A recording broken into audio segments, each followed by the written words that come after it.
Welcome back, everyone, to the Bitcoin Business Bureau. Once again, I'm your host, as always, LitecoinLeader. Becoming your own bank, financial freedom, holding your own money. These are all of our own goals to get out of the current financial system. However, with that comes some responsibility. There are many ways to do this, and to hold your own crypto funds, but with more and more appreciating assets and more money at stake, security becomes paramount and huge importance. So what can you do? Well, the first thing you need to do is not to leave your coins on the exchange, not your keys, not your coins. If you need to log into a website, they are not your funds, they're on loan to you. You need to get those coins off of the exchange and into your own wallet. The question is, what type of wallet and what kind of device do you keep that wallet on? Do you use a laptop? Do you use a phone? Do you use another piece of hardware like a Trezor or a Ledger? Those are all options, and there are plenty of wallets to support all of those particular different flavors. But which one is right and which one is most liable for a hack? I wanted to talk about that today and provide you with a potential workaround that can really save you some money and save you a lot of heartache. So not financial advice, of course, but just educational purposes only. I'm sharing some of my expertise with working with a lot of technology and some of the things that I've looked at and some nice, easy workarounds. So with that in mind, let's get started on improving your own security.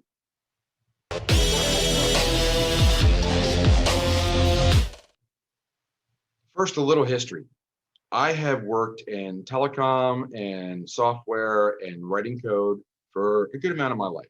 And I know that when someone wants to go after something or try a hacker, what a hacker is looking for, just cut right down to it.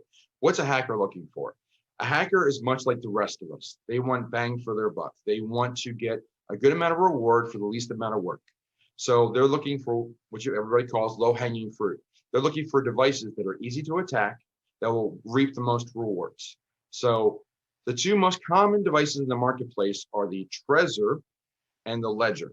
Now, I don't have a Trezor to hold up, but I think most everybody knows what a Trezor is at this point. If not, you can look it up on the internet and see what the Trezor device looks like. It looks like an overgrown USB with a pentagram shape, like a home plate. That's their device. Then there's also the Ledger, Nano Ledger, and here's one as an example. Here we go, the little green screen effect. The Nano Ledger S. And let's move it forward. Here we go.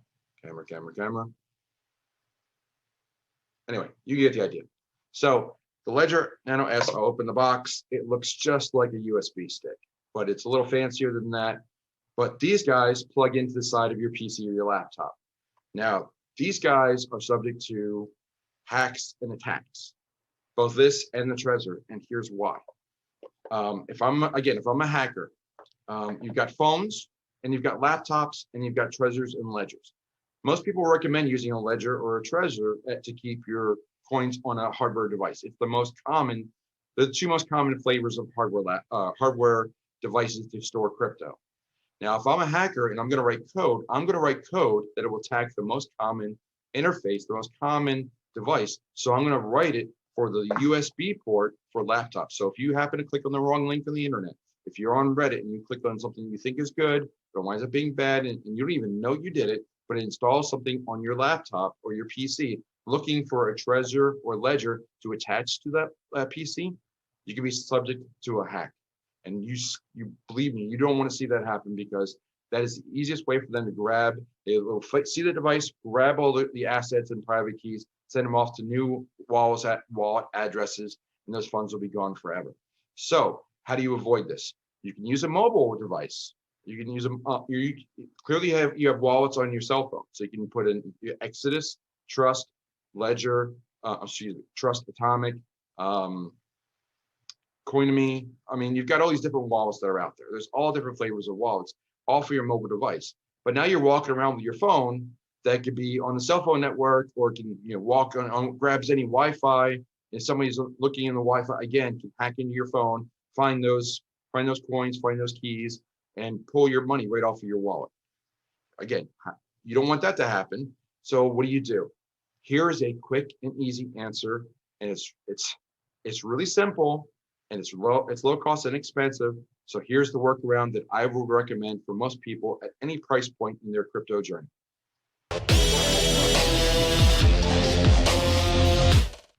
So here it is. All you have to do is you go and you buy, not the latest generation, but you buy a cell phone. You buy a cell phone. This one's a Motorola device. It's a Mode E clearly, and it's unlocked. What that means is that it's not tied to any particular carrier. There's no SIM card in there. And if you here's another phone. So this phone, if you look at the side of a phone, and I'll bring it up to the camera, you can see that there's a little pinhole right above my logo there. I'm also showing off my logo, but right above the two L's, there's a little pinhole. Do you see that? If you push in on that there, hold on one second. I should be able to do it.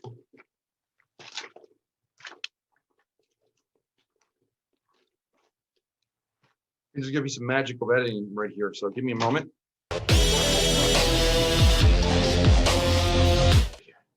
Okay, through the magic of editing, I have pushed in the little hole on this device, and what I'm gonna do, hold on one second, I'm gonna turn it this way, and you slide out this device, you slide out, and I'm gonna hold this up to the camera. You can see right here, I got used to having cameras. Here we go, there's a hole in my, it fell out. So this little device, this little bracket, holds this little card. This little card is a SIM card. This is the device that tells your cell phone what network you're on. This is the device, this is the thing that you don't want in your phone that you're gonna keep as a wallet, because this gives the phone access to the cell phone network.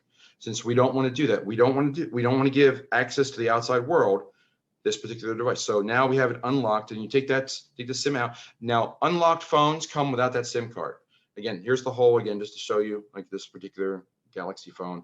You can see that side card, that is where the card goes.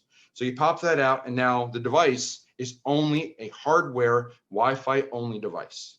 So what you want to do is you do that to your device, make sure that there's no SIM card, factory reset it, start with a brand new phone. You have a brand new phone now, and you want to attach it to your Wi-Fi. Now your Wi-Fi is relatively secure because you have passwords and such, but the device will only know your Wi-Fi. It will never leave your house. So download whatever wallets you need, Exodus, Trust, Atomic, and you've got all those things right there now on your device. You can then import or relaunch your wallets that you have crypto already on it using your seed words. They should translate right over, but make sure it happens. I had an error where I think my Atom did not move with my Exodus wallet, so I had to move that to another wallet. Worked out just fine. It wasn't that big of a deal. Atom's easy and cheap to move. Another reason why I like the Cosmos Atom coin. But once I had my 3 wallets on my device, I powered it down, and now it's off, and I can throw it in my safe. So now the device is not on the cell phone network, is not even on. If it ever does come on, it will only know my Wi-Fi network. You can even tell it to forget your network. So that's another way you can be more secure. You could delete your wallets. You could literally delete your wallets and reinstall them, but it's your own personal preference at that point. I don't think you need to go to that level, but you've got those devices, you got the device, you've got the device powered down, and you've now air gapped it from the internet because it's not on the cell phone, it's only on your Wi-Fi. You shut it off, now it's not on the internet at all, and you throw it into your safe or any other metal box. Safe is obviously safe for a reason, and it's also a confined metal box, which is also a Faraday cage. In a Faraday cage, if those of you concerned about ever electromagnetic pulse or an EMP or an attack of any kind that would shut down electronic devices, a safe will be a good place for those devices to be. So for a device that costs about $100 to $150, buy an unlocked phone, do exactly what I said. Just grab it, put it on your Wi-Fi network, download your wallets, move your coins over, to make sure, factory reset it, put the wallets on it, move your coins over, make sure that it has no cell phone activity whatsoever, remove the card, throw it out, whatever, and then power it down and put it into your safe, and you're done. There's a hardware wallet, and whenever you will need it, you can power it back up and plug it right, or connect it to your internet through your Wi-Fi again. So there's a very simple, and the benefit of this is that there aren't going to be hackers that are writing for code for old phones to try to look for a Wi-Fi, hackable Wi-Fi's, because this is only going to be in your home Wi-Fi. So You have the security of your home Wi-Fi, the security of your safe, the security of it being off, the security of it not being a common commercial hardware device, and all for the price of under $150. So as your assets grow, you can get more and more phones, and just you can put a label in the back and just say, this is, here's account number 5, account number 4, and then just have have a list of your various wallets and their contents, so you know which phone is carrying which assets. So that's the very simple answer to a very common problem of how do I store my crypto safely? This is a nice little hack that I've run it by a number of people that I trust, and they say, yeah, this is a good workaround. So until we get better options in the crypto space, here's an answer for not too much money. It'll save you some money and hopefully save you a lot of headache and heartache, and avoid a lot of hacks out there. So again, not financial advice, just my own journey and my own experience, but I wanted to share with you one option out there that you can use to keep your crypto and keep yourself safe.